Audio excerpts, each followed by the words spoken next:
Hello, good afternoon, good afternoon. Hello, Good afternoon po everyone. O kanina po, ito, continuation lang po ito nung ating therapist kanina. Ay kung saan po, kanina ay nakahiga po siya. Ngayon ay nakatayo na po siya, nakaupo na po siya. At ang aking pagkakalam ay bukas, patatayuin na siya. Ayan po yung yung stroke patient po ni Dr. Danny Ocampo. Ayan po, walang kahirap-hirap. Ayan po, kung di ako nagkakamali, mayroon ng almost 8 years na siyang hindi nakakalakad. Oh, tama ba? 6-7. Mga 6-7 years. Ngayon po ay unti-unti na po siya. Kanina nakahiga po siya, ngayon ay nakaupo na. Na dati naman po ay hindi niya nagagawa at ngayon ay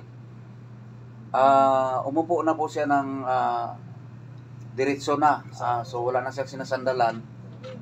Ayan po, ay ganun po kagaling yung ating therapist po natin. Yan. Si sir kayang-kaya. Sir, paside naman, side.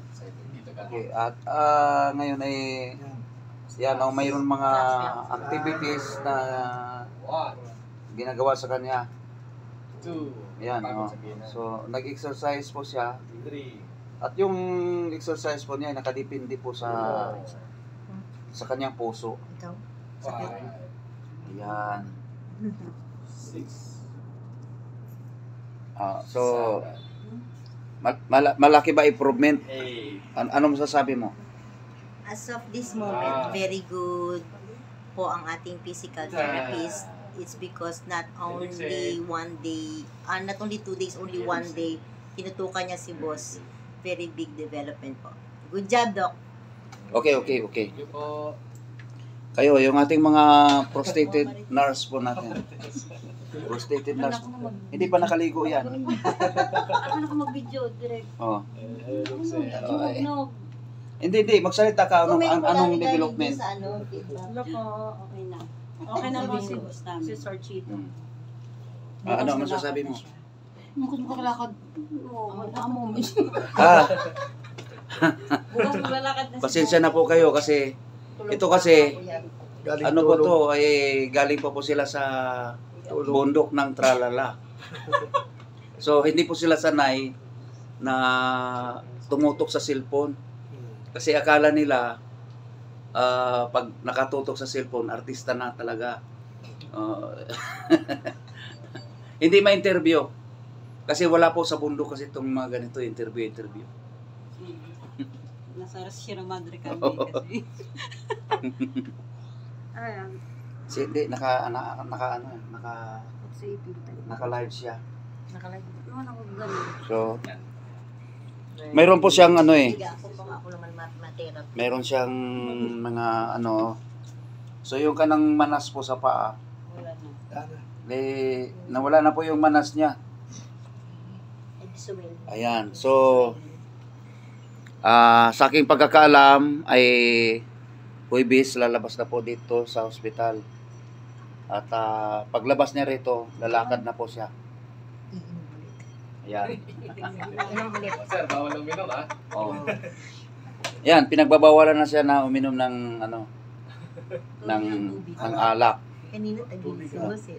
Tubig na lang. Tubig na lang. Tapos yung tubig na iinumin niya dapat mineral. Walang halo. Walang halong alak. Galing ni boss. Ayan. Taas. Tapos tuloy ulit. Ayan, exercise. 1. Very good. 2. Higher. Oh, Yan. panis. Yan po si Mr. Felicito Mihurado. Ay isa po siyang kilalang tao. Public servant.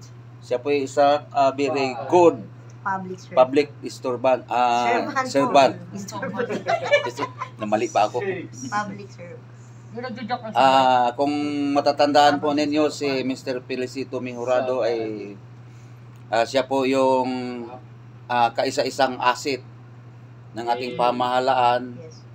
na nagbalik ng pera sa gobyerno mula sa kamay ng mga smuggling. Ayan po si Mr. Pelosito. Kakaiba po siya. Kakaiba po siya sa lahat ng mga asset. Siya po may dignidad, may pagmamahal sa ating bayan, may panindigan, may prinsipyo, higit sa lahat may prinsipyo siya. So, mas pinili niya na ibalik niya sa masubo. mas pinili niya na magkaroon ng problema ang kanyang sariling buhay, maibalik lamang sa pamahalaan yung pirang nawala. Pirang nawala sa gobyerno na 4 billion pesos na para sa mamamayang Pilipino. Siya lamang po nagbabalik noon. So napakarami pong asset, hindi lang sa Pilipinas kundi maging sa buong mundo. Napakarami pong mga asset na mga naglilingkod.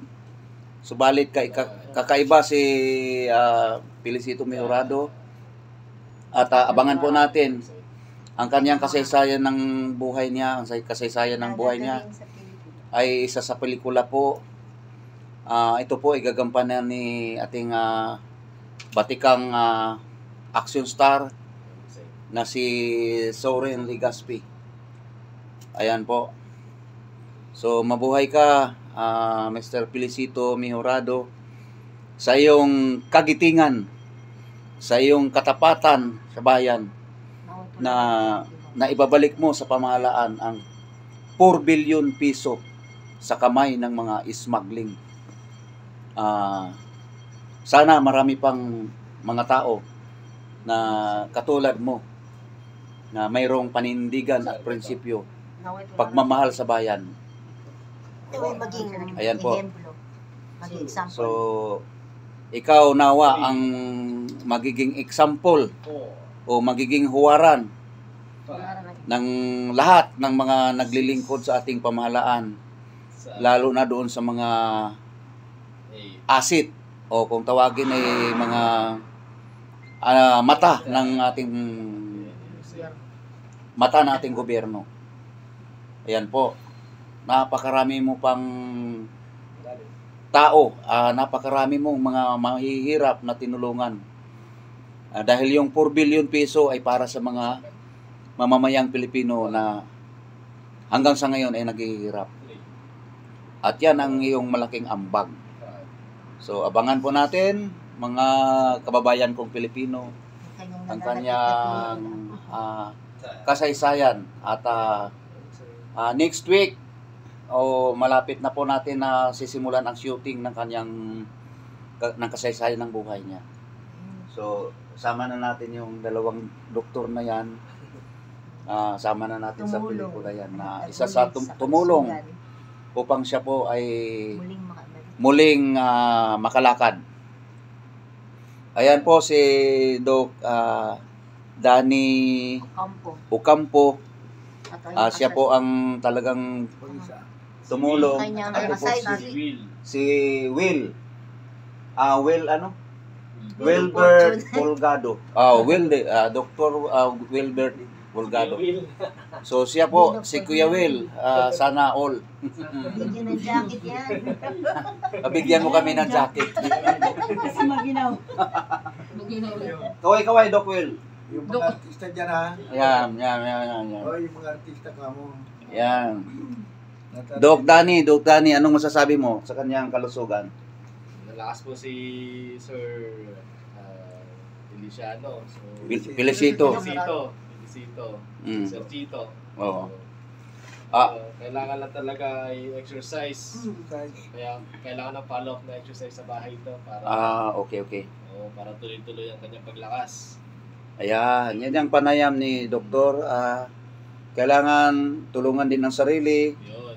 i-exercise ang kanyang sarili sa bahay, Paggising niya sa umaga, sana ugaliin niyang mag-exercise. At alam naman po natin na ang exercise yan ay isang napakagandang bagay na nakatulong sa ating kalusugan. Ayan po, tulog na po yung ating mga frustrated doctor. Okay sir, sa pana tayo. Ayan. Yes, paana. Mr. Felicito Mejorado, ano masasabi mo na ikaw ay palalakarin na ni doktor? Ay, Oo. salamat naman dahil una-una sa lahat ay sa matagal ko ng pagtitiis. Mabot ng 6 na taon o 7 taon. Nga nakaramdam na ako talaga na tuloy na makalakad. Ngayon tinis ko ng ilang taon na hindi ko makalakad na ako. Kaya maganda na ang pakiramdam ko ngayon at ito, wala na yung sa puso at pinag-exercise din ako ngayon para tinitipi, therapy para makalakad na ako. Salamat kay Dr. Dario Campo, saka dito kay Welfare Purgado, na dito sila sa akin, ako na pinapabayaan, lalo kay Director Lieutenant Colonel Ibarra, patawag sa mga artista natin na dito na nagaganap din sa pelikula, lalo si Secretary Ila Maria Ila. Yan. Yan. Hindi ko pinapabayaan. Yan talaga. Pero malapit lang isuting nga pala yung ASIT sa pelikulang ASIT, True to Life Story ito ha. Imbitahan mo na yung mga ano eh. Ini-invite ko ang lahat naman doon kasi ito, tulong ito ay ito sa gobyerno na hindi nakakaintindi ka na maintindihan nila.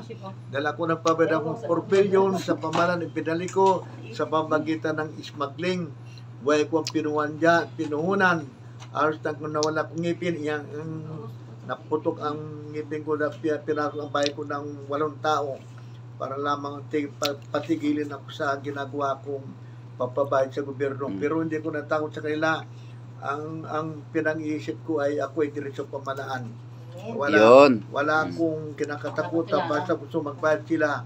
Kata buhay ko ang puhunan, buhay ko inutang dito, buhay ko dito nakasalalay. Basta yung mga presyo pamalaan. Makita lang naman ng tao na mayroon pa katulad ko ng acid na nagmalasakit sa pamalaan. Yes. Salamat sa inyo Okay. po lahat. Ayan po mga kababayan ko, Pilipino. Matutunghayan po ninyo yung kanyang mga panayam. Natotoo naman talaga, nagbuhis siya ng buhay. Diyan sa 4 billion na yan ay binalik niya sa pamahalaan. Ay nagbuhis siya ng buhay. Actually po, nung pinasok ang bahay niya ng mga smuggling, 8 smuggling ay Mafia Syndicate. mga mafia syndicate ang pumasok sa kanyang bahay. Oil Mafia Syndicate. Yung mga oil mafia syndicate ay pinasok ang bahay niya sa Hindi ko magpahal ng sinasabi Oo. ko lalagay rin lang. dahil lalagyan sana siya ng 10 million piso upang itigil niya ang kanyang pag-imbestiga sa mga oil smuggling. Nung hindi siya pumayag ay pinasok ang bahay niya ng mga oil smuggling. Yung mga Oo. Mafia Syndicate, Oil Mga Mafia Syndicate. Oil mafia syndicate. So mabuti na lamang po at napakabait po ng ating Panginoon ay niligtas pa rin siya. Ligtas ako. Niligtas siya sa tiyak na kapamakan at ngayon ay patuloy po siya na namuhay na mapayapa at ngayon po ay malapit na po niyang makukuha yung kanyang reward mula sa ating pamahalaan. Sana may bibigay na po bago magpasko. Si Pangulong BBM, nananawagan po kami na sana po ay maibigay mo na ang kanyang reward money. So, alaman po natin lahat na habang buhay pa siya at habang malakas-lakas pa ay makikinabang siya sa kanyang ambag sa ating pamahalaan na napakalaking ambag Pati aral ito At saka aral ito ng lahat ng mga nakapoy sa pamahalaan. yes, yung mga naglilingkod sa pamahalaan lalo na sa mga asset, sa mga sa mga intelligence. Hindi lang ito Kailangan sa din si buong Mr. Yan, hindi lang to sa mundo. buong mundo. Na sana kayo ay magiging tapat sa inyong tungkulin, maliit man ang inyong tungkulin. Kung iyon naman ay galing sa puso at nakakatulong sa kapwa. Amen. Tatandaan po natin lagi ng pagtulong sa kapwa ay paglilingkod sa Hindi ating naghahanap mahal na ng Panginoon. kapalit. Ayan po. Maraming salamat po sa lahat ng mga viewers. Thank you very much. Sana mapanood ito ng ating Pangulong BBM na maaksyonan na at may bibigay na bago magpasko yung kanyang reward money. Salamat po. Amen. Salamat. Mabuhay tayong lahat.